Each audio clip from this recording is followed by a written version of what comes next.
Bonjour et bienvenue à cette petite présentation sur le Japon avec le titre Tips and News. Je suis Bruno de Tourasia et j'ai le plaisir de vous présenter quelques informations, quelques tuyaux, quelques impressions que moi personnellement j'ai eues parce que j'ai été au Japon en décembre et je vais vous raconter deux, trois trucs très intéressants qui, j'espère, seront utiles pour votre consultation quotidienne avec le client. Je commence par la question la plus importante peut-être. Alors, la meilleure saison de voyage au Japon, c'est quand?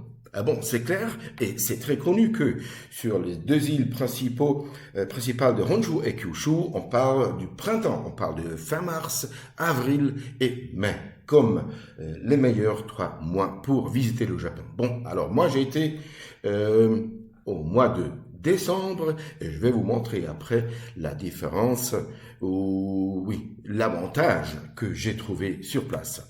Je commence par une petite image avec les cerisiers qui fleurissent. Donc on parle de mars, avril. Et attention, le désavantage, si on part en printemps au Japon, voilà, le voilà. J'ai pris cette image le 14 décembre 2019 à 3 heures l'après-midi. On est dans la Takeshita Street de Tokyo et il y a la foule déjà. Bon, imaginez-vous, qu'est-ce qui se passe en mois de mars, avril, si on rajoute 200 000 touristes dans cette ruelle-là. Donc, on n'y passe plus. Donc, c'est ça, le grand désavantage des mois de printemps au Japon, il y a trop la foule. Et moi, je déconseille. Aussi parce que dans le mois de décembre, moi j'ai eu une moyenne de température de 15 degrés, c'était super pour moi. J'ai eu et j'ai vécu les couleurs chaleureuses de l'automne, comme vous voyez dans l'image, et que je vous montrerai encore plus pendant la présentation. Moi, je trouve les mois de novembre et décembre super top parce qu'il ne fait plus autant chaud. Et pour moi, personnellement, qui souffre à la chaleur, 15-20 degrés super top idéal avec les couleurs d'automne qui me donnent la chaleur pendant mon voyage.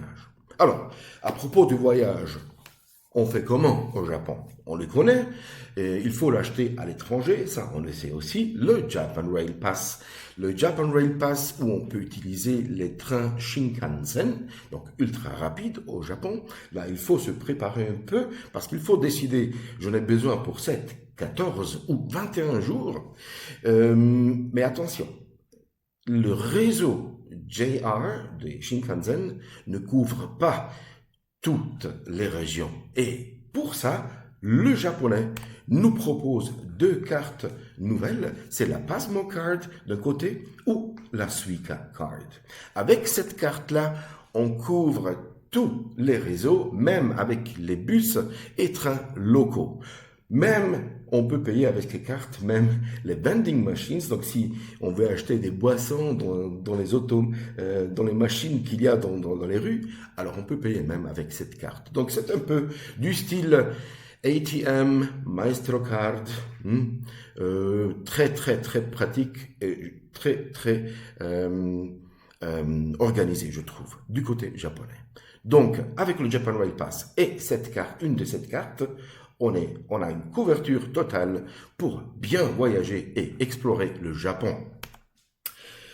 Alors, j'arrive au sujet préféré, la cuisine du Japon Osaka. Par rapport ou en relation avec la question qui nous est posée très souvent, si il faut considérer de rester 1 ou 2 nuits à Osaka ou s'il ne vaut pas la peine, etc., etc. Mes chers amis, je vous dis la vérité avec tout mon cœur, oui, il faut rester 2 nuits à Osaka. L'image que je vous montre là, c'est l'image de la petite rivière d'Otonbori qui traverse le quartier de Nipponbashi qui se trouve dans le quartier plus grand Namba. Namba, connu pour les cuisines. La variété, je vous jure, mes amis, la variété des nourritures qu'on trouve à Osaka, ben, ça ne m'étonne pas qu'on appelle la cuisine du Japon, est presque illimitée. À gauche, vous voyez un traditionnel okonomiyaki. Le restaurant qui vous propose ça, il a on fait la cuisine directement sur la table, bien entendu, et dehors, il vous montre à Osaka qu'est-ce qu'on reçoit comme nourriture dans le restaurant. Dans ce cas, vous voyez la vache en haut, vous voyez le pain doux avec la crème et le okonomiyaki à droite avec le lard et les shrimps. Voici un peu d'humeur japonais aussi. La vache qui est attachée à la façade de la maison à gauche, vous la voyez là en haut, ou à droite, Spider-Man qui essaye de manger un petit truc directement de la façade. Ils sont comme ça les Japonais, ils ont différents côtés, ils sont phénoménaux je trouve, parce qu'ils vivent leur côté, leur facette préférée. Alors là, Spider-Man qui essaye la cuisine à Osaka aussi. Encore une fois, le quartier de Nipponbashi, Namba, dans le quartier de Namba, avec le Dotonbori qui le traverse, et un coin de restaurant à droite, et voilà le reste de Osaka, les petites ruelles, bien sûr, en style traditionnel japonais qu'on trouve à Osaka. Mais attention, à Osaka, il n'y a pas seulement que ça, il y a le quartier moderne avec beaucoup de shopping malls, avec des gratte-ciel qui s'appellent Umeda. Et il y a bien sûr aussi un côté historique avec le château de Osaka. Bon, je saute un peu plus au nord et je vais à Tokyo. Parce que le tuyau que je vous présente maintenant est quelque chose de vraiment très drôle. Voici le Kawaii Monster Café à Tokyo. Donc, c'est pas un café pour les enfants, vu l'intérieur du café. Je suis allé samedi vers 2h l'après-midi et il était plein avec des adultes et pas seulement des enfants. Donc, le japonais, il apprécie et il profite de ce côté en y allant et pour manger un truc, boire un café, peu importe, la nourriture qui vous sera servie dans ces Kawaii Monster Café. À propos, là, à droite, en bas, c'est ça, le Kawaii Monster, le petit animal en peluche.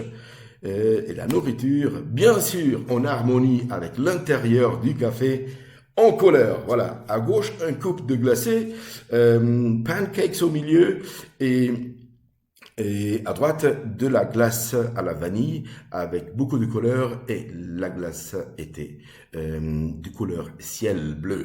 Donc, très très spécial, certainement drôle pour faire une petite expérience de ce genre typiquement japonais à Tokyo.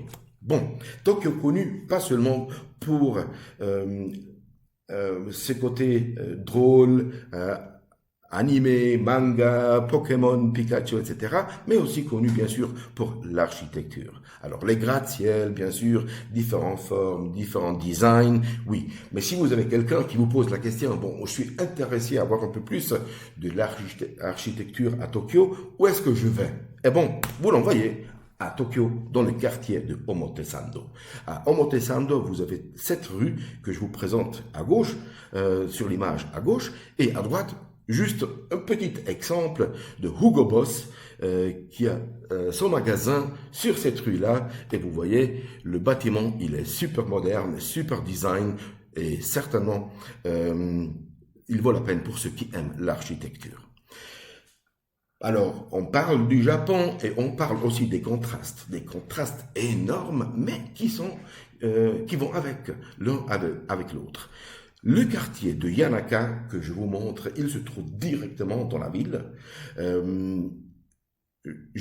C'est difficile à croire parce que il n'y a pas de voiture, il n'y a pas de circulation. Vous voyez, c'est un quartier résidentiel très très calme. Le japonais, il y habite là et il fait ses trucs le samedi, comme chez nous ici en Suisse. Alors, un contraste énorme parce que c'est tellement calme et tranquille, on n'entend rien dans le quartier de Yanaka. Au contraire, c'est tellement paisible que dans les jardins, il y a même les oiseaux qui chantent et on les entend. Alors, idéal pour faire une balade dans le quartier de Yanaka de manière paisible, juste pour absorber aussi ce côté japonais pour ce qui concerne la tranquillité, zen, méditation, etc., etc. Après avoir visité Yanaka, ce petit quartier, on peut bien aller se balader à droite, comme vous voyez, dans la ruelle commerciale de Yanaka Ginza, ou boire un petit café dans un coffee shop comme celui-là à gauche, le Kayaba. Tokyo nous présente aussi une côté shintoïste dans le quartier de Asakusa. Asakusa que vous voyez tout à la fin de l'image, après les toits verts, à la fin il y a le temple où les Japonais donnent leur offrande chaque jour de la semaine. Voici la porte d'entrée à gauche en haut et derrière, au milieu, le temple et cette ruelle qui mène jusqu'au temple de la porte d'entrée avec plein de possibilités d'acheter soit des souvenirs ou boulangerie, peu importe. On trouve de tout dans cette ruelle. Après cette ruelle, si vous sortez de Asakusa, vous êtes dans un endroit très résidentiel aussi. Donc, encore une fois, le contraste énorme que le Japon vous offre, explicitement là, dans ce cas, Tokyo. Je vous montre une photo du musée Nezu. Donc, ceux qui sont intéressés à l'histoire japonaise, avec archéologie, géologie, etc., c'est là l'endroit où il faut aller parce que c'est un musée génial. J'ai pris cette photo pas seulement pour vous parler du musée de Nezu, mais aussi pour vous montrer la beauté qu'on rencontre au Japon dans les jardins. Celui-là, il est attaché directement au musée de Nezu, donc un tuyau pour vos clients qui sont intéressés à l'histoire japonaise, archéologie et en même temps veulent se balader, se promener dans ce petit jardin magnifique du musée de Nezu. Regardez s'il vous plaît, mes amis, les couleurs d'automne qu'on trouve en décembre. Là, c'était le 14 décembre de l'année passée. Donc, moi, je trouve ça quelque chose de fantastique. Et voilà, sur le tower de Shibuya Sky, pas la tour Eiffel, mais la tour Shibuya, la vue sur la ville de cette mégapole Tokyo. Mais attention, je vous montre cette image pas seulement pour vous montrer Tokyo, mais pour vous montrer ça. Le mois de décembre, je répète, novembre, décembre, comme saison de voyage idéale parce qu'il y a le ciel bleu, pas un nuage comme vous voyez dans l'image. C'est à 16h20 que j'ai pris cette photo et je vois quoi à l'horizon? Je vois le mont Fuji. Yes, effectivement, on peut le voir le mieux en novembre et décembre parce que dans les autres mois, il y a les nuages, c'est pas clair, et voilà. Donc, 16h20 sur le Shibuya Sky Tower, et attention, c'est pour ça que j'ai mis cet horaire, il faut réserver à l'avance. Donc, il faut savoir, alors, ce jour-là, à 16h20 ou 16h, je veux aller sur la tour de Shibuya Sky. Voilà. Un truc que je dois absolument vous montrer, c'est le Team Lab Planets, un endroit proposé au niveau technologique. Et c'est là où les Japonais nous montrent qu'ils sont à l'avant-garde de la technologie parce que ils nous proposent différentes planètes. C'est pour ça Team Lab Planets, donc des mondes, des salles décorées.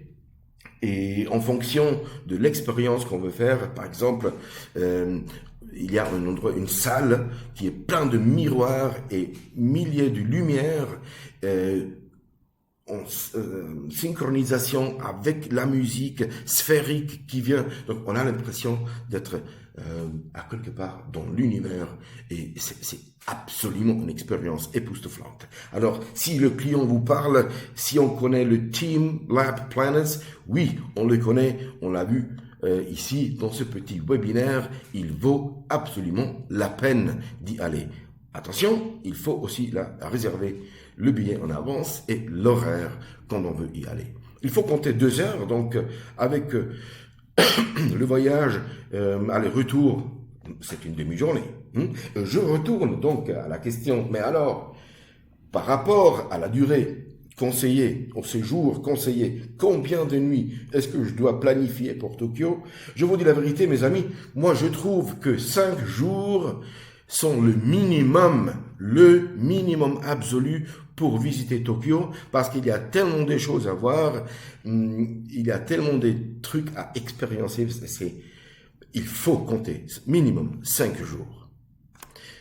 Voilà, le couloir. À propos, dans le Team Lab Planets à Tokyo, on est à pieds nus, donc on fait l'expérience aussi à pieds nus, et ce qui renforce comment dire, l'impression d'être dans l'univers. Donc, Kyoto, prochain stop dans cette petite présentation. Centre culturel du Japon, oui, on le connaît, mais attention, je vais vous présenter 2 tuyaux qu'on ne connaît pas encore trop. Alors, d'un côté, Arashiyama, village typique qu'on peut faire une demi-journée aussi, à 30 minutes de Tokyo, en prenant, attention, la Pasmo Card que je vous ai présentée avant, on y arrive. Et qu'est-ce qu'on trouve? On trouve un village, un quartier de Tokyo au 100% traditionnel japonais, avec les petites maisons et tout ce qu'il faut, les petites ruelles, pas de circulation, vous voyez, c'est très calme et il vaut la peine. Dans Arashiyama, il y a 2 choses à voir. Le premier que je vous montre, c'est le temple Tenryuji. Encore une fois, ciel bleu, décembre, novembre, vous voyez, absolument paisible, magnifique, un jardin fantastique qui se présente à vous. Voilà, avec le petit lac, bien sûr, de manière zen, feng shui, tout ce que vous voulez. Absolument magnifique, avec les couleurs d'automne. Encore une fois, vous voyez, c'est magnifique, c'est magique. Après avoir visité le Tenryuji temple, on y va à 2 minutes à pied pour visiter la forêt de bambou. Et là, il n'y a que du bambou, bien sûr, vous voyez, de plus en plus. Et attention, encore une fois, jetez un coup d'œil dans l'image en bas. Ça, c'était en décembre, bien entendu. Imaginez-vous la foule qu'il y a dans les mois de mars et avril. Donc, il vaut la peine de considérer de faire le voyage en novembre et décembre. Forêt de bambou à Arashiyama. Que du bambou. Incroyable. Deuxième truc que j'aimerais vous montrer à Kyoto, le jardin Murin-han. Presque inaperçu, vous voyez, Place of Scenic Beauty, c'est écrit dans la partie blanche de la carte d'entrée, Place of Scenic Beauty, beauté, yes, le jardin, on ne le voit pas de dehors, donc il a les murs de cette vieille maison, et à l'intérieur, il faut passer par cette porte-là, qui dirait que après cette porte-là, il y a ce jardin magnifique à voir. À gauche, la petite maison pour le thé, où on fait les cérémonies de thé. Et à droite, le magnifique jardin de Murin-han.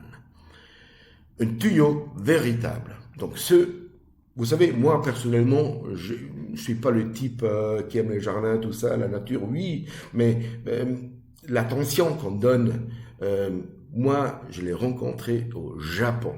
Et j'ai commencé à apprécier moi-même la beauté des jardins qu'on rencontre au Japon. C'est quelque chose que vraiment m'a touché et que je apprécie beaucoup, beaucoup, beaucoup.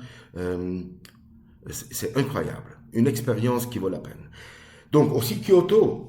Donc on a les beautés à voir qui sont connues, mais on a aussi un côté inconnu, inaperçu de Kyoto.